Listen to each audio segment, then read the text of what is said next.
Did you hear the Daron Payne answer about Jaxon Smith-Njigba in the locker room? I did hear this because you turned me on to it. It was not on my radar, I'll fully admit that, until you brought it to my attention this morning, and I had to go back and listen. So this is one of those times where I'm going to admit it's a great thing we weren't on the air when I first saw this, because I would have gone pretty severely and intensely and loudly against Daron Payne's answer on this. I've had more time to calm down. The blood pressure has come down a bit, and to not be as bothered by it, but I am still frustrated by this audio. So the question's actually going to be asked, you'll hear it here, by our own JP Finley, of course, NBC and B. Mitch and Finley middays. And so I want you to hear JP asking Daron Payne about Jaxon Smith-Njigba, who is the NFL's leader. Look up the wide receiver stats for the NFL this season. Nobody is having a bigger breakout, more impressive season than Jaxon Smith-Njigba at wide receiver. He's got 819 yards, 99 more yards than any other receiver in the game. So forget playing him this week. If you watch football at all, you know, everybody who's got a fantasy team, everybody who watches the fastest 3 minutes with Chris Berman on a Monday night once knows who Jaxon Smith-Njigba is. This was the Commanders' locker room as Daron Payne, maybe your best player on defense, was talking. But when you watch a tape of Jaxon Smith-Njigba, what's that look like? Who's that?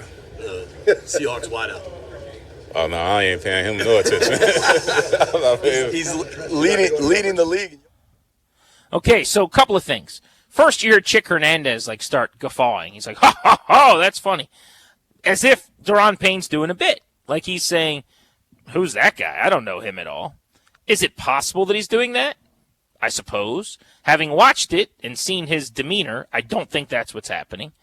And then JP says, well, he's the leading receiver in the NFL this year. He's got the most yards in the league. And Daron Payne says something to the effect of, oh, I don't have to pay any attention to that. And I take that to mean, Danny, I'm a defensive tackle. I don't cover wide receivers. I don't really have to worry about a wide receiver. I'm worried about guards and centers and tackles and getting to the quarterback. Did I misread this situation at all before we go further? So, yeah, this is interesting. So I didn't have near as visceral reaction as you did, but think of Logan Paulson, right? Your cousin Logan, who knows so much about football, is so intelligent when it comes to it. He's still in the habit of being like, yeah, number 46 for them and number 55. And I've seen something out of 12. He does this. They deal differently than we do. Like for us as fantasy owners, I have heavy stock in Jaxon Smith-Njigba. I was all in. I have 7 leagues. He's on 4 of my rosters. I know the name because that's kind of the world that we live in. I wonder if part of it is that. I wonder if the other part is kind of, as you said, Daron Payne is like, yeah, I can't really pay attention to what's going on behind me. Now, I would have thought at some point in the team meeting, I would have thought at some point somebody might have mentioned, hey, there's this guy that is uncoverable and is excellent, and that's the guy we have to worry about. Like I've seen on every Hard Knocks or, in-season Hard Knocks or any kind of scouting video or whatever. But if he's only focused on the offensive lineman that he's got to deal with in the game, I guess I can sort of understand that. But I did find it a little bit peculiar. You haven't heard that name at all? It hadn't come up in any conversation? So that's what I need, really, I guess, resolution on. And that's what I would love to find out is, what did he actually mean by this? Because I really believe it seemed to me like when JP said Jaxon Smith-Njigba, it was like someone saying a name to me that I haven't heard before, I'm not familiar with. He's like, who's that? What are you talking about?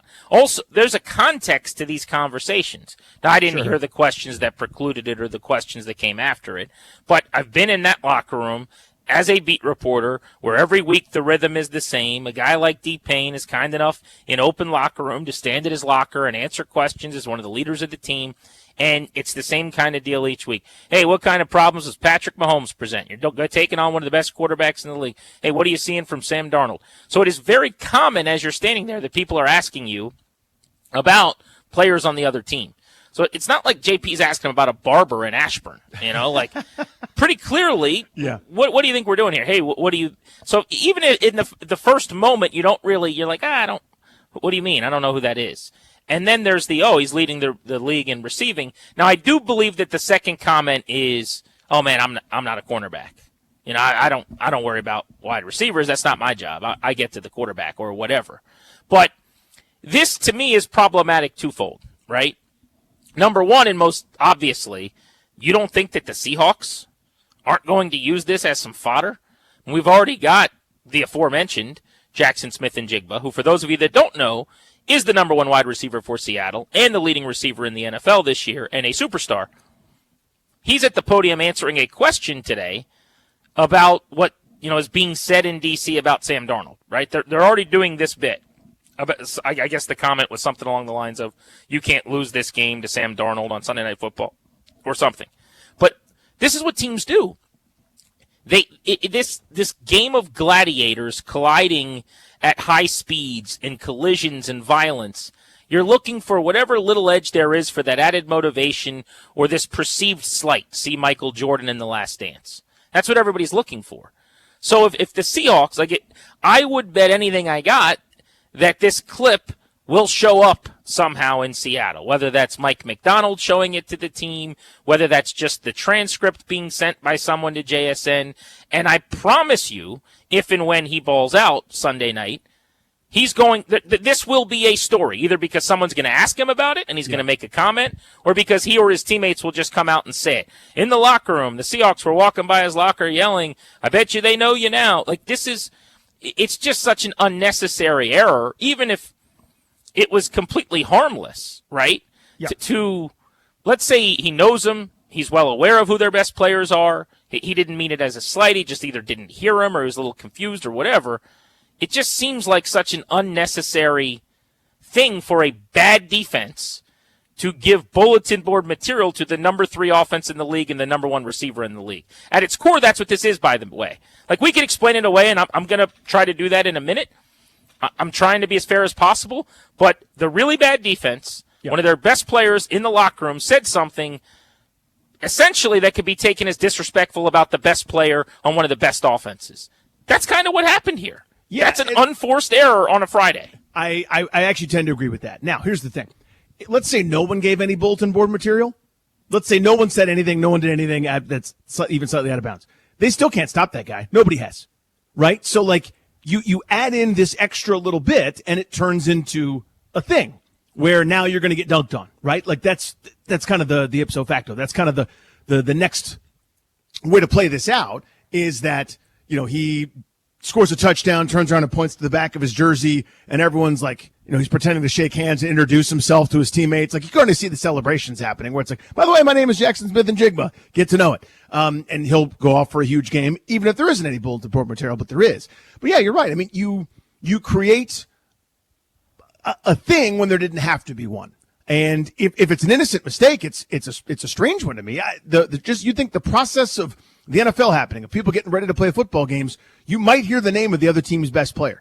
I understand if you're not sure who the second, left guard is, or their swing tackle. You may not know everybody's name. You may know them by number and some of the film study and things that you've had. But you'd figure the guy that leads the world in receiving, you figure the guy that has torn up everybody that they've played against might come up in a team meeting. You know what I mean? There might be some sort of indication. And that's why we have to worry about this guy. That's why I assume that he obviously knows plenty about Smith-Njigba, because every Hard Knock show ever, you have to watch one of these in-season shows. Every team's kind of doing the same things in the rhythms of the week, which is to say that every defensive coordinator starts the big meeting Monday, whatever day it is, probably Wednesday, where they give you the PowerPoint slides, and they go over, here's Seattle's best players. All right, their quarterback is Sam Darnold. Strengths, extends plays, accuracy, pushing the ball down the field, weaknesses, and they'll rattle off a scouting report. And so obviously in that, they're going to highlight, you better believe that the defensive coordinator of this team had a PowerPoint slide at some point that accentuated Jaxon Smith-Njigba, what he does well and what he does poorly. And again, these guys do study things to their position, but man, was it a bad look for me. For, again, one of the captains, one of the best players on this defense, this embattled defense where there's so much being made about how they're playing, Can they do more during the week? Is it a lack of talent thing? Is it a preparation thing? I mean, that's a big question, right? And then you're asked at the end of the week about the best player on the opposing offense. Who is that? And I know what Commanders fans will do and what a lot of people do. Oh, this is nothing. Okay, fine. Again, I would just say the best player on Seattle came up today in the locker room, and maybe the best player on Washington's defense suggested he wasn't aware of who it was. 4 days into preparation for this team. That's the black and white of this. Now, there might be more context, and I'm open ears for it, but I'm annoyed by it. And I maybe wouldn't be if they were the number 2 defense in the league, but they're not. And if I had more confidence in how they were preparing and going into these games, but I'm not. I'm not that confident. So, yeah, maybe I'm confirming that prior, but that was frustrating to me to see that. I hear your frustration, and I can understand it, and I can even co-sign to the degree of you're not good enough. Like, if the 2000 Ravens were like, we don't know who that is, fine, no problem, right? Or this year's Denver Broncos wanted to puff out their chest and say, we're not sure who that dude is, whatever. We're worried about ourselves. Maybe you got something to back it up with. But I think my point from before is there's no reason to fuel the fire because the fire is going to rage on Sunday night. You can't stop anybody. This is a good offense. This is a really good football team coming here into town. Analytically outstanding. They've dropped, that week 1 game is kind of the weird aberration. I think it was for a lot of teams where the offense didn't really do a whole heck of a lot. Since then, they have been really, really, really good on both sides of the football. And you're not very good on both sides of the football. You're especially bad on the side that guy is going up against, your defense. So in the sense that they're not going to lose because Daron Payne said what he said. If they lose, it's because they can't stop Jaxon Smith-Njigba. This offense, Sam Darnold's going to have a field day. Guys are going to run wild and free in the secondaries. This happened all year. They won't be able to stop the 2-headed running back monster. But it's also the extra layer of embarrassment, the extra layer of fuel. Whether it has a tangible effect or not, there's no point to it. There was nothing gained from that today. I'm seeing a bunch of the comments here. You can listen to us all over the DMV on 106.7 The Fan. You can watch us on the 106.7 The Fan YouTube stream, and people are asking the question, unbelievably, should Daron Payne know who Jaxon Smith-Njigba is? Is that even a thing? Does he need to know who he is? Well, he doesn't need to study the tape. He's not going out and locking him down in man coverage. But, yes, he should absolutely know who the best players are on the opposing team days into preparation. Unequivocally, yes. This whole league it's a week-to-week thing where you get 6 days after the game until another one. And in this case, it's shorter than that, obviously, 5 days. But, yeah, the amount of work and preparation, I mean, there's enough hours in the day that you're studying the tape and you're learning about the opponent. And there's a reason why in that defensive meeting, Joe Witt is going over all of the best players on the opposing team. That's not a big ask, by the way. This is not we're not talking about Courtney Jackson.